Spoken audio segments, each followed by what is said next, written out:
Qué alegría poder juntarnos nuevamente este domingo, en el día de esta mañana. Pues, como sabéis, si estuviste aquí la semana pasada, hablamos sobre qué característica de una iglesia saludable, sobre la membresía, ¿verdad? Estuvimos viendo en Hechos 2, 41 al 47, y estuvimos conversando y hablando y meditando sobre esta realidad de lo que es la iglesia universal, y también lo que son las iglesias locales, lo que es un grupo específico en un lugar específico de personas redimidas en Cristo y comprometidas formalmente. Y Miguel nos estuvo predicando sobre la importancia de la membresía y cómo al final, al ser cristiano y ser miembro en una iglesia local, las dos cosas van de la mano. ¿Por qué? Porque es un compromiso de decir, mira, yo te necesito y tú me necesitas para seguir fielmente las Escrituras, para comprometernos a vivir bajo el poder del Evangelio, a perseverar en la enseñanza bíblica, es decir, ser comprometidos a seguir predicando fielmente la palabra y vivir de acuerdo a la palabra de Dios. También un compromiso para andar y tener pues compañerismo, la comunión unos con otros, ¿verdad? A cuidarse mutuamente, comprometidos a crecer juntos en la fe. También es en la membresía y en la iglesia local donde se llevan a cabo pues las ordenanzas bíblicas, lo que es el bautismo, lo que es el partimiento del pan, la cena del Señor. Y también un compromiso de orar juntos, orar los unos por los otros. Entonces, al final, lo que estuvimos viendo tiene que ver con un compromiso en amar y a cuidarse unos a otros. ¿Con qué fin?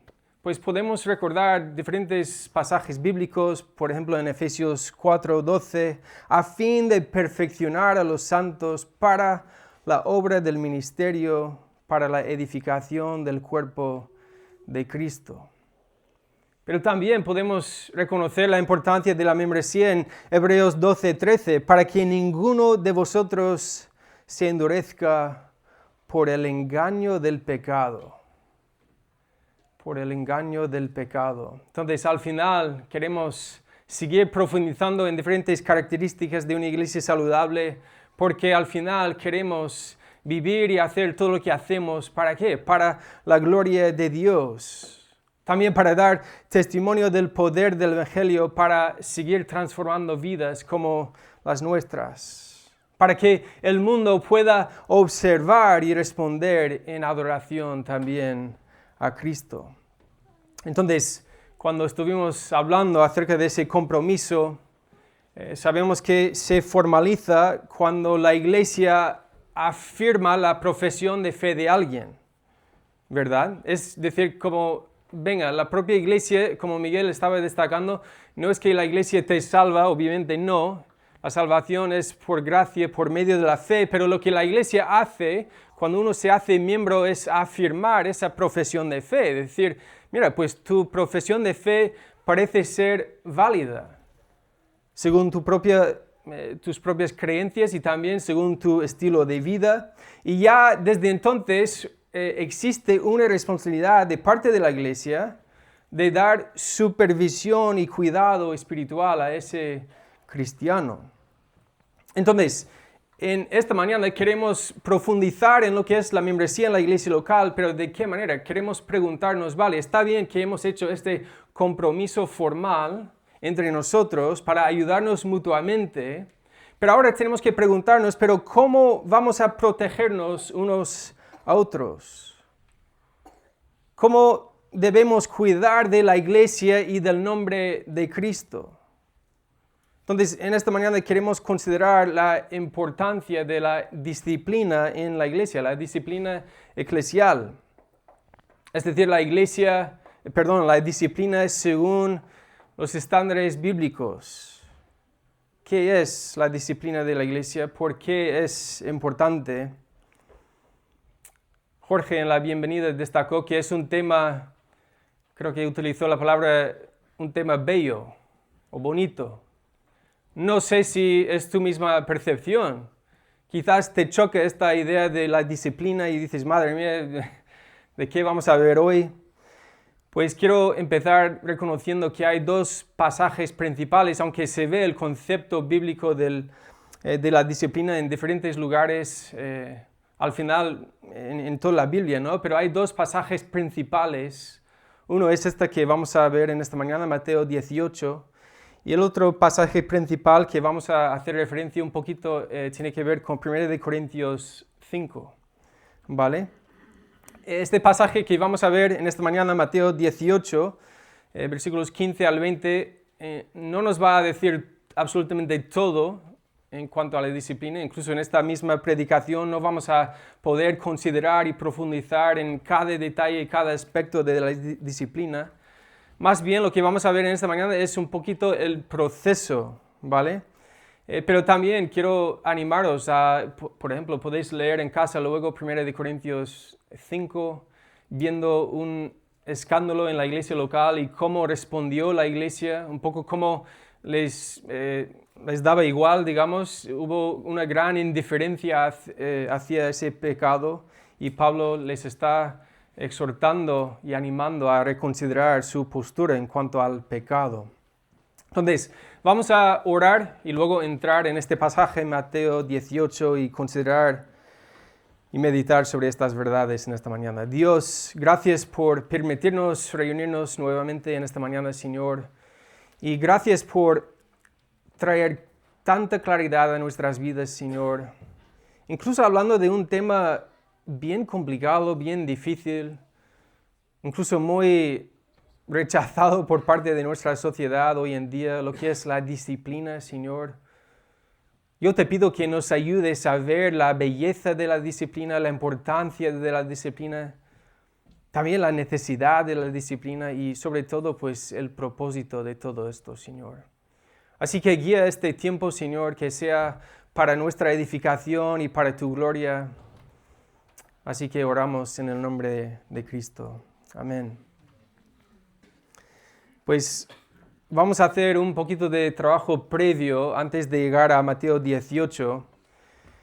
En primer lugar, hablando un poquito acerca de qué es la disciplina eclesial, de qué estamos hablando, y me gustaría empezar quizás reconociendo nuestro propio contexto cultural, donde quizás si somos honestos podemos reconocer que para muchos la propia palabra disciplina sería casi como una palabrota, porque vivimos en una sociedad que es cada vez más individualista.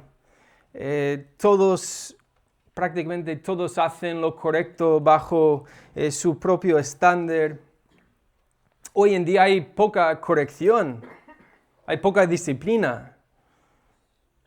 Incluso podemos observar en el parque, pues, padres con sus niños, pero es que es un niño, ¿qué más esperas?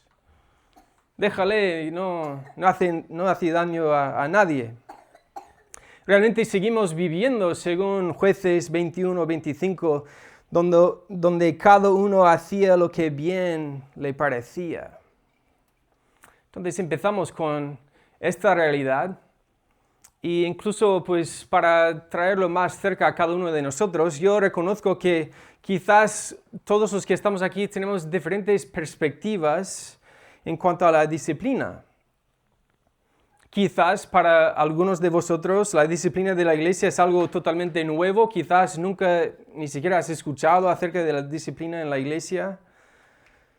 Para otras personas quizás sí lo has visto la disciplina, pero quizás hayan sido malos ejemplos, el mal uso de la disciplina, el mal uso de la autoridad.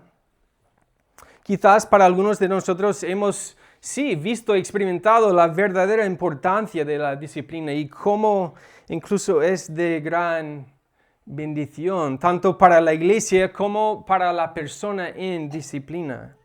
Entonces, ¿de qué estamos hablando? ¿Por qué hablar de la disciplina?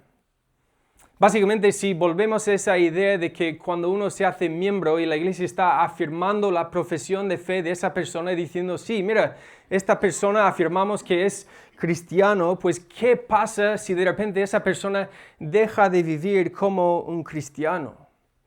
¿cómo entonces la iglesia debe responder? Quizás una postura sería, pues mira, no pasa nada, no me meto, porque va a ser incómodo. O decir, mira, esto lo que estás haciendo, el hecho de seguir en pecado sin arrepentirte, pues eso no está bien. Y puede ser una oportunidad para apuntar a esa persona a ver su necesidad nuevamente de Cristo e invitarle a responder en arrepentimiento.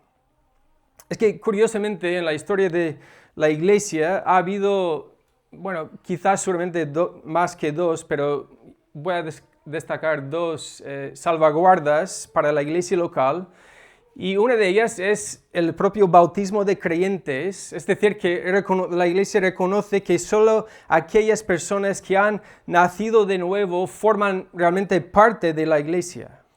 Y aunque obviamente el bautismo no es un acto salvífico, sí es un símbolo externo de lo que ya ha sucedido internamente en el corazón del creyente.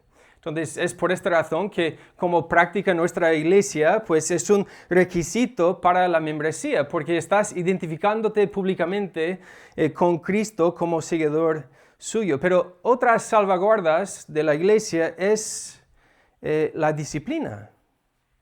¿Qué sucede cuando un creyente empieza a vivir como un no creyente? ¿Qué sucede cuando no responde esa persona en arrepentimiento? Entonces, ¿qué es la disciplina? Me gusta la definición que da Juan Sánchez.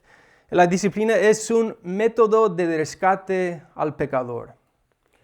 Es una definición muy sencilla, pero yo creo que capta bien el corazón de lo que es la disciplina en la iglesia. Un método de rescate al pecador.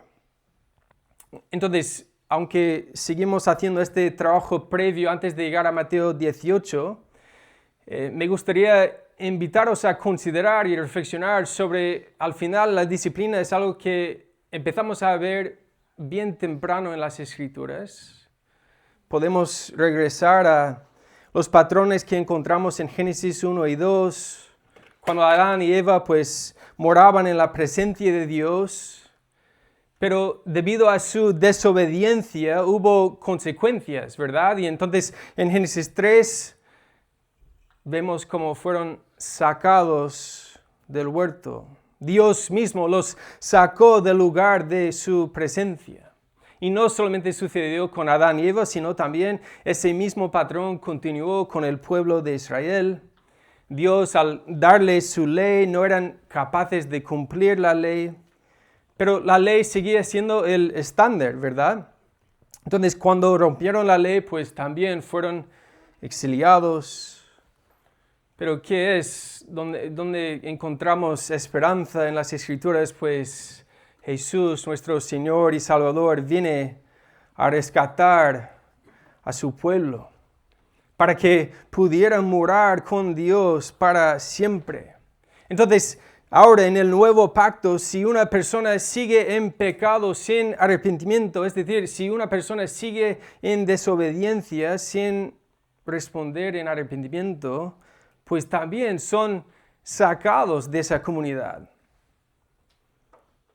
Entonces, al final, la disciplina es, como Juan Sánchez dice, un método de rescate al pecador, pues es al final una enseñanza, es una instrucción, es una oportunidad de instruir a esa persona en la palabra de Dios y apuntarle de nuevo a ver los caminos del Señor. Entonces, al final sirve como un proceso que busca restaurar ese pecador. Al final es como una advertencia de lo que va a pasar en el último día si esa persona sigue en el camino de desobediencia. Sobre todo en la disciplina estamos apuntando a esta persona a ver al que sí pudo cumplir con la ley, Jesús. Y la disciplina busca corregir el pecado y volver hacia el camino de Cristo. Entonces, esto es un poco qué es la disciplina. Y ahora pues me gustaría preguntar y plantear pues esta idea de por qué es entonces necesario. ¿Por qué es tan importante incluso destacar tiempo un domingo por la mañana hablar acerca de la disciplina? Porque sabemos que los cristianos siempre han sido llamados a vivir de manera diferente al mundo. Y quiero tener cuidado aquí porque sabemos que no somos salvos en base a... no ganamos la salvación por nuestra obediencia, por nuestros méritos. No, somos salvos por gracia, pero el fruto de esa gracia es que va a transformar nuestra manera de vivir, ¿no es así? Entonces podemos recordar en 1 de Pedro 1:16, porque escrito está, sed santos, porque yo soy santo. Y más adelante en 1 de Pedro 2:9-10, quizás os suenan estos versículos que dice, mas vosotros, hablando ya a un grupo específico de creyentes, mas vosotros sois linaje escogido, real sacerdocio, nación santa, pueblo adquirido por Dios, para que anunciéis las virtudes de aquel que os llamó de las tinieblas a su luz admirable. Vosotros que en otro tiempo no erais pueblo, pero ahora sois pueblo de Dios, que en otro tiempo no habíais alcanzado misericordia, pero ahora habéis alcanzado misericordia. Y todo el rato, Pablo y en otros lugares también del Nuevo Testamento está destacando pues lo que es, como Pedro hace aquí, el antes y el después de la vida cristiana, lo que como una persona vivía de manera diferente antes de conocer a Cristo y ya después de conocer a Cristo, pues su manera de vivir es diferente, porque es un hombre nuevo, ha nacido de nuevo. Pero a pesar de tener ese llamado a vivir de manera santa y diferente, apartado del mundo, me temo que hoy en día buscamos mucho más la tolerancia que la santidad. Entonces, ¿qué podemos hacer cuando sucede todo esto? Pues por fin llegamos a Mateo 18, donde me gustaría considerar el proceso de cómo debe la iglesia practicar la disciplina. Permíteme un poquito más profundizar en el contexto de lo que estamos viendo en Mateo 18, porque Jesús, antes de llegar al versículo 15, pues Jesús ya viene hablando acerca de la gravedad del pecado. Y precisamente porque Jesús tiene un estándar de santidad para su pueblo, Él se atreve a decir cosas tan fuertes como en Mateo 18, 8-9, y si tu mano o tu pie te es ocasión de pecar, córtatelo y échalo de ti. Te es mejor entrar en la vida manco o cojo que teniendo 2 manos y 2 pies ser echado en el fuego eterno. Y si tu ojo te es ocasión de pecar, arráncatelo y échalo de ti. Te es mejor entrar en la vida con un solo ojo que teniendo 2 ojos ser echado en el infierno de fuego. Pues obviamente estas palabras no son tan literales, pero obviamente no nos habla aquí Jesús sobre lo que es la indiferencia en cuanto al pecado, sino más bien Jesús nos llama a tomar acción, a seguir luchando contra el pecado. Entonces Jesús sigue su discurso en Mateo 18, 12, 13, que dice, ¿qué os parece? Si un hombre tiene 100 ovejas y se descarría una de ellas, ¿no deja las 99 y va por los montes a buscar la que se había descarriado? Y si acontece que la encuentra, de cierto os digo que se regocija más por aquella que por las 99 que no se descarriaron. Entonces, ¿qué pasa? Seguimos viendo este patrón de tomar acción. El pastor no se queda indiferente cuando se pierda su oveja, sino va detrás de ella buscándolo para rescatarla. Podemos también recordar la parábola del hijo pródigo en Lucas 15, cuando pues ese padre fue movido con misericordia a montar una gran fiesta cuando volvió su hijo pródigo, cuando respondió en arrepentimiento, ¿no? Y dijo, porque este es mi hijo, muerto era y ha revivido, se había perdido y es hallado. y comenzaron a regocijarse. Es que todos estos ejemplos que Jesús destaca son ejemplos que nos hacen ver la gravedad del pecado y también nos hacen ver que no podemos quedarnos indiferentes en cuanto al pecado. Entonces, si los cristianos deben vivir de manera santa, diferente al mundo, entonces también los miembros de una iglesia local deben hacer lo mismo. Vivir de manera diferente, buscar crecer en santidad. Y sí, vamos a fracasar. Pero el patrón continuo de la vida cristiana es el arrepentimiento y la fe, el arrepentimiento y la fe. Entonces, tenemos que luchar con esta idea de, vale, pues, ¿qué sucede cuando dejamos de practicar este patrón? Cuando no hay arrepentimiento en la vida de una persona. Cuando hay una indiferencia total hacia el pecado, pues debe haber un proceso. Y es aquí donde lo encontramos en Mateo 18, 15. Por tanto, si tu hermano peca contra ti, ¿qué dice? Ve y repréndele estando tú y él solos. Vamos a ver que este proceso va escalando cada vez más, va aumentando, pero nos quedamos aquí un momento para ver que en primer lugar, si hay pecado sin arrepentimiento, ¿cómo debemos reaccionar? ¿Qué debemos hacer? Pues vamos a confrontar a nuestro hermano. ¿Para qué? Para hacerle ver su pecado. Repréndele, hazle ver su falta. Pero si somos honestos, ¿a quién le gusta ser reprendido? Yo creo que la mayoría de nosotros, a nadie le gusta la corrección en el momento. ¿Por qué? Porque tendemos a ser orgullosos, tendemos a pensar que tenemos la razón.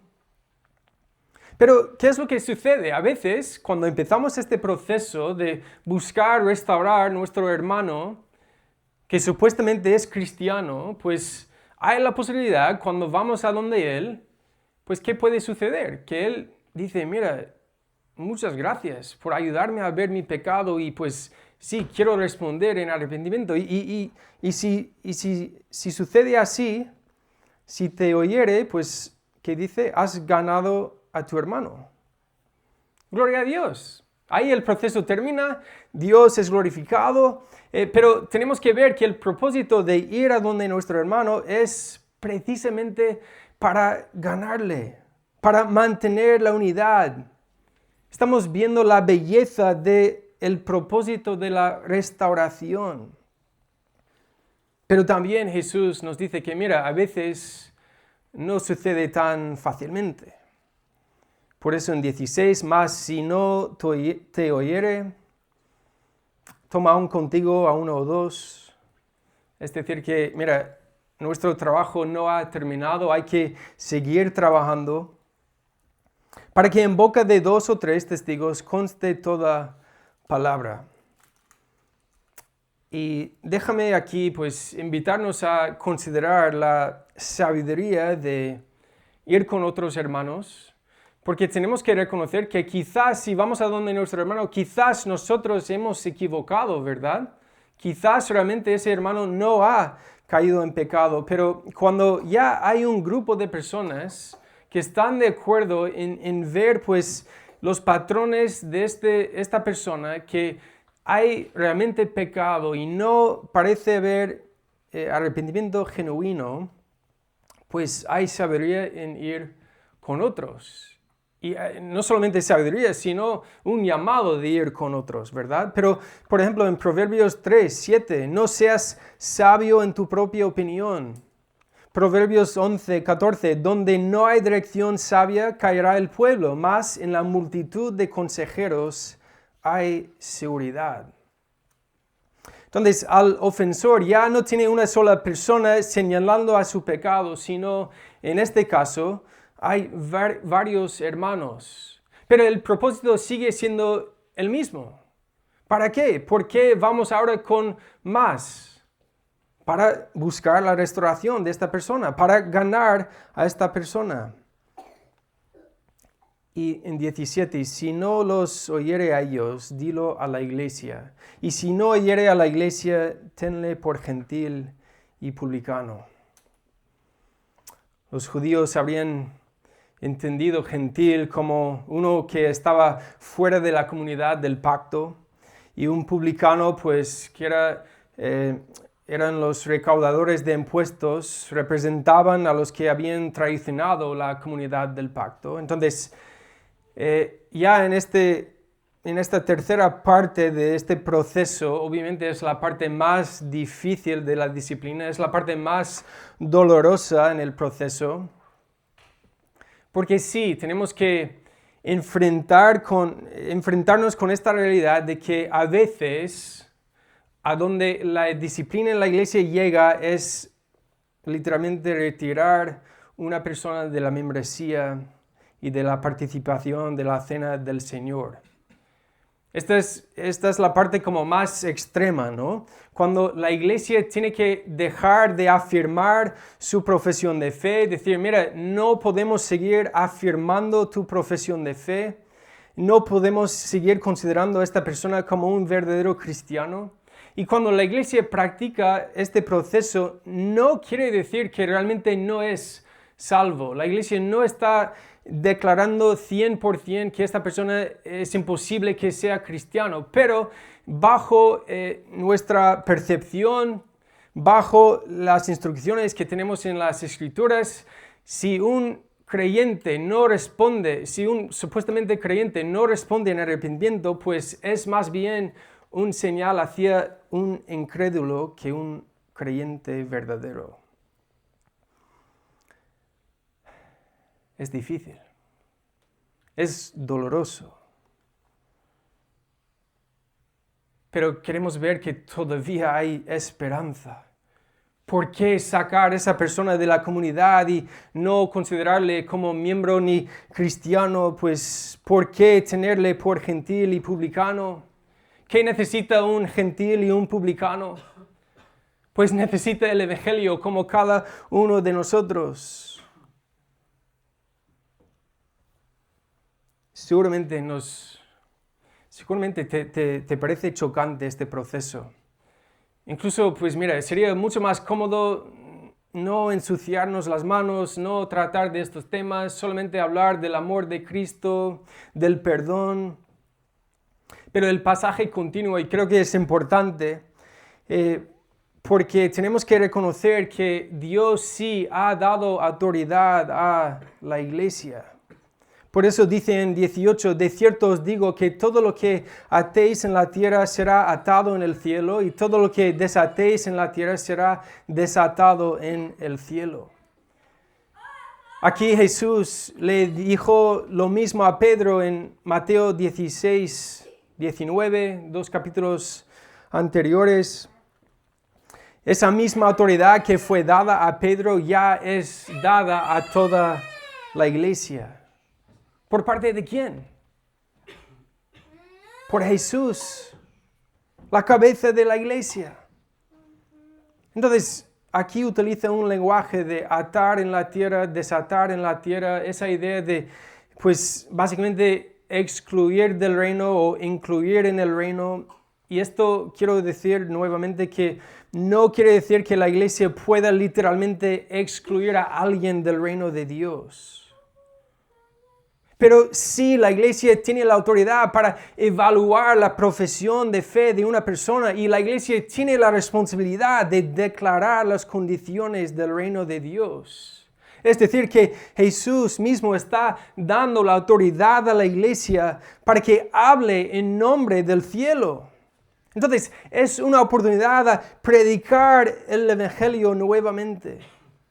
Porque como hemos destacado, pues los verdaderos creyentes reconocen su pecado y responden en arrepentimiento y fe.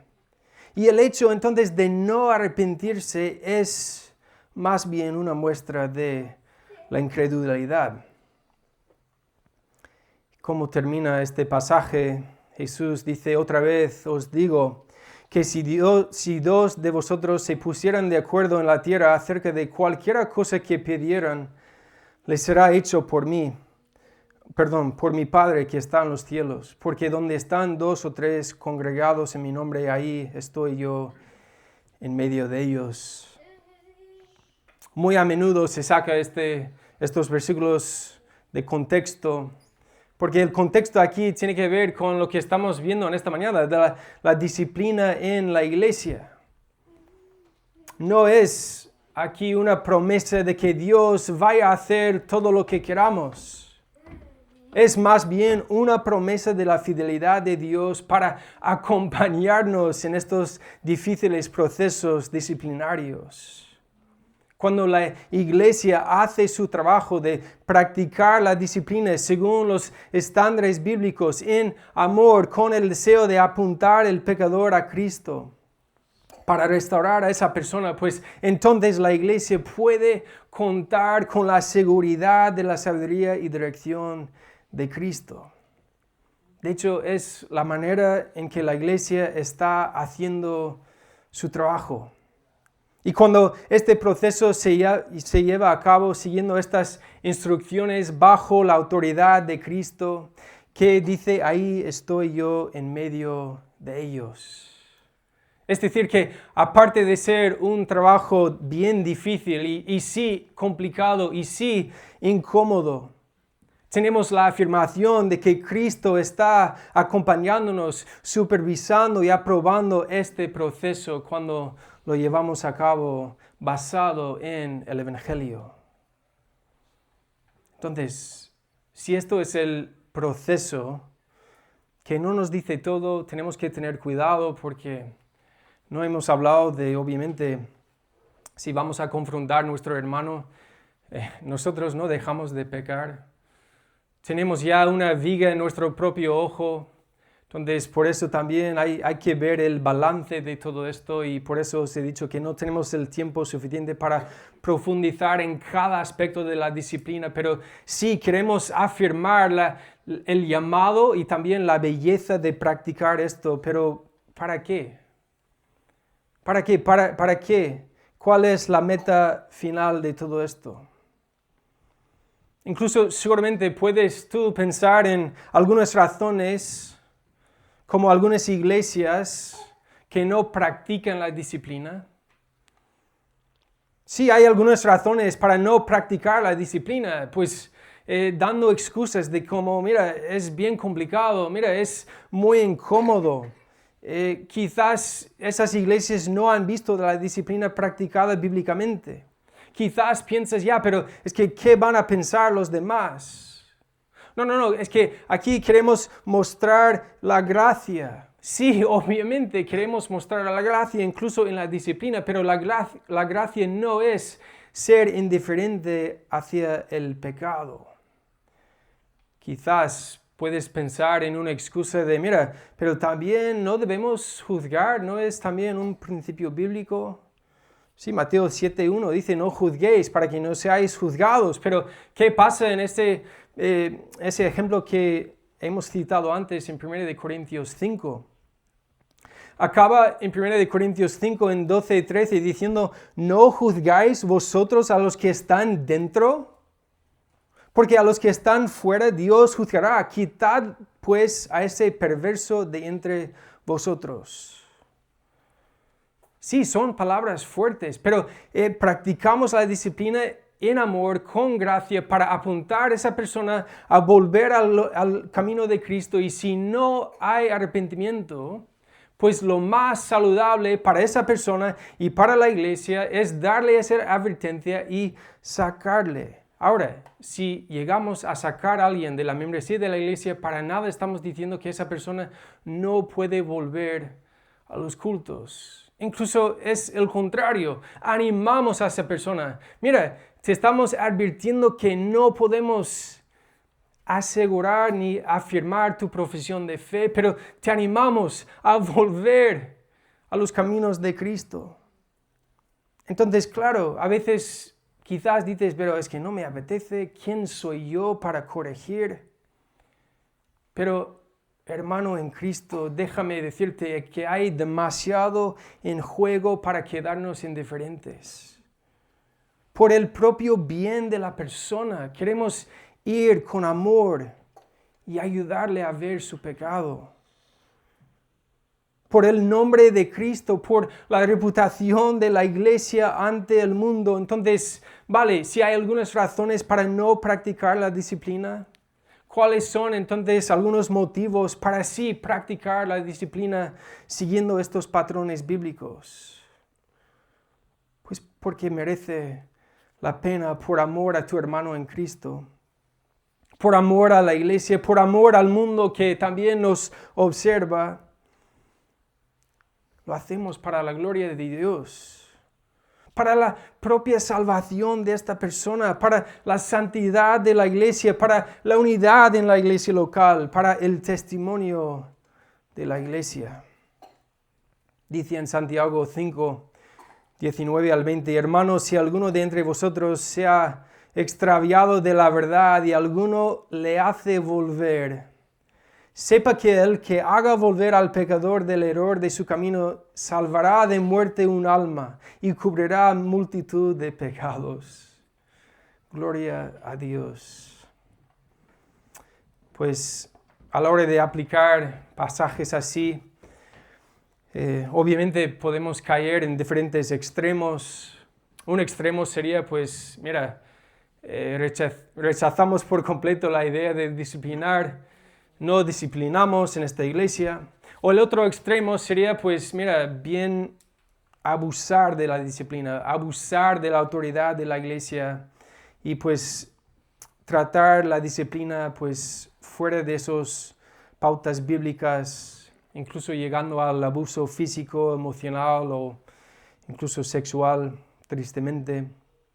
Entonces, aquí pues creo que es necesario también reconocer que estamos considerando cómo la iglesia debe actuar, pero si de verdad hay una desgracia que incluso requiere la ayuda de las autoridades, obviamente como iglesia también queremos depender de las autoridades, involucrar a las autoridades, incluso quizás hacer una denuncia, ¿vale? No estamos, Jesús aquí de ninguna manera está animándonos a aguantar pues realmente una verdadera desgracia.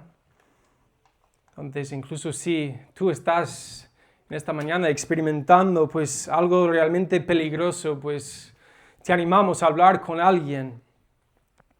Pero cuando realmente queremos aplicar esto bíblicamente, yo creo que tenemos que pues reconocer que debemos por lo menos estar dispuestos tanto a ser corregidos como a corregir a los demás. No sé si en esta mañana, según este pasaje, estas instrucciones de Jesús, tú captas la idea, tú ves la necesidad, tú ves la bendición de volver a apuntar a personas a Cristo. Cuando uno de verdad se desvía del camino del Señor, si no corregimos, si no decimos nada, estamos comunicando que, mira, pues da igual, no pasa nada, pero no es así porque el pecado mancha y trae consigo, pues, consecuencias.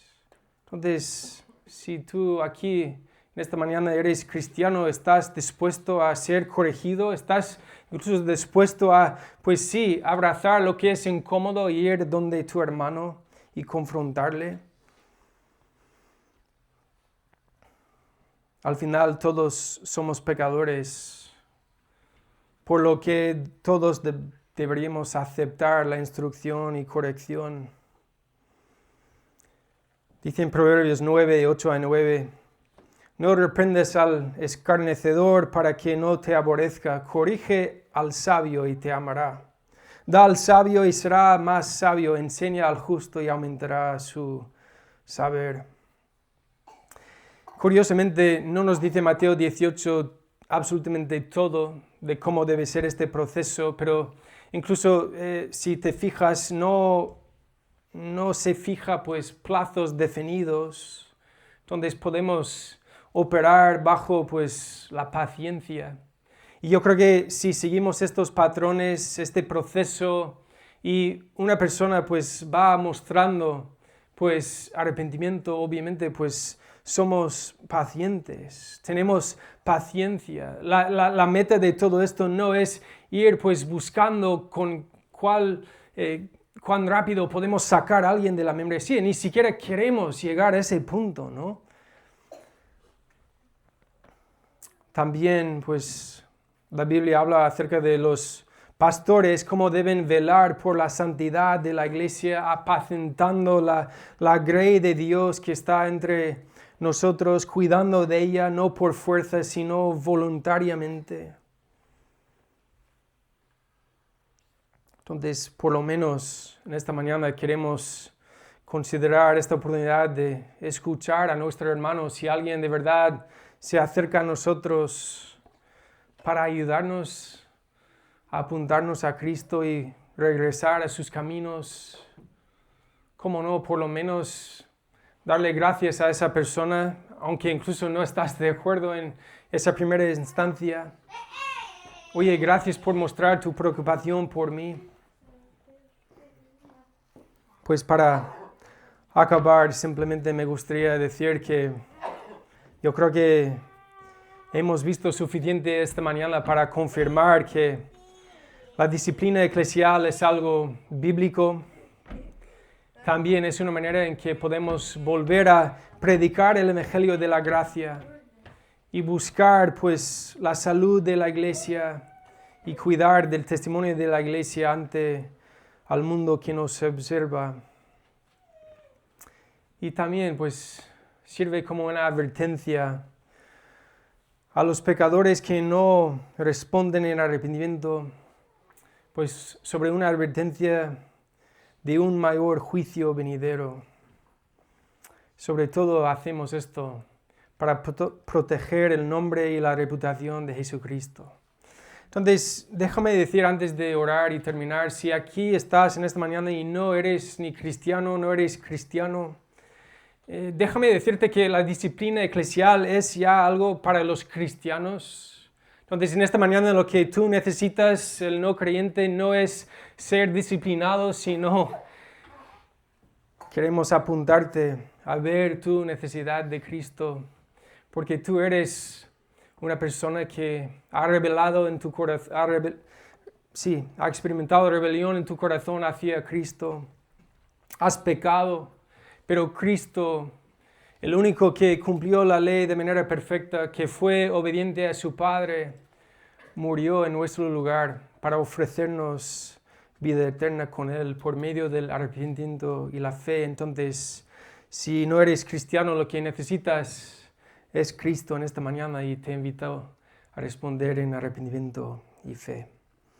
Pues vamos a orar y seguir meditando en estas verdades, ¿vale? Dios, yo sé que no es un tema fácil lo que hemos escuchado en esta mañana, Señor, y también sé que hemos tratado de ver mucha información en poco tiempo, Señor. No sé qué está pasando en la mente de cada uno, Señor. Quizás algunos están diciendo, pues, pero qué locura todo esto de la disciplina.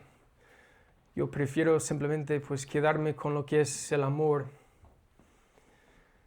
Pues, Dios, te pido que si esta es la mentalidad de algunos aquí, que puedan realmente captar que el verdadero amor no es quedarnos indiferente hacia el pecado, Señor. Así que ayúdanos a poner estos principios en práctica de manera que te honre. Señor, reconocemos que no es fácil, es más bien complicado, Señor, pero gracias por darnos la seguridad de que tú quieres, Señor, que como iglesia intentamos pues proteger tu nombre y cuidar del rebaño que está en medio de nosotros, Señor. Así que gracias por esta bella práctica de la disciplina cuando lo practicamos en base al evangelio de la gracia y el amor. Así que oramos en nombre de Cristo. Amén.